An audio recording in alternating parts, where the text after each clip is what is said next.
भागवताकार कहते हैं, यदा भागवतीर्वार्ता,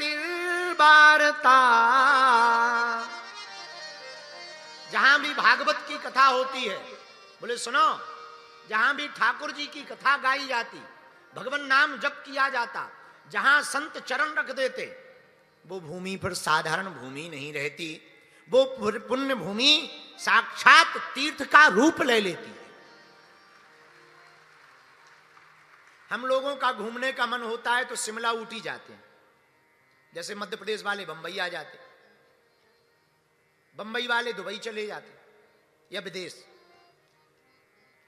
पर कभी कभी तीर्थों का भी घूमने का मन होता है तो वो कहां जाते हैं? तीर्थों का मन होता है तो वो ऊटी शिमला घूमने नहीं जाते, जहां कथा होती है वहां तीर्थ सचल रूप से चल करके आ जाते हैं।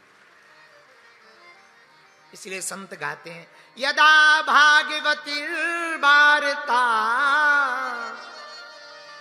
जहां भागवत की कथा है वहीं ठाकुर जी हैं, जहां भागवत की कथा है वहीं वृंदावन है, जहां भागवत की कथा है वहीं परम भागवत हैं, जहां भागवत की कथा है वहीं कृष्ण कन्हैया जी हैं। अब तो ये भिवंडी का क्षेत्र साक्षात श्रीधाम वृंदावन बनने जा रहा है, साक्षात बागेश्वर धाम बनने जा रहा है, जहां स्वयं श्री कलिकाल के राजा कौन, अंजनानंदनम वीरम जानकी शोकनाशनम कपीसमक्ष हंतारम वंदे लंका भयंकरम। श्री हनुमान जी महाराज, जिनका चारों युगों में प्रताप है, उन हनुमान जी महाराज का पदार्पण मुंबई की इस भिवंडी की भूमि पर उनकी ही कृपा से, उनकी ही प्रेरणा से, उनके ही भगत के द्वारा होने जा रहा है।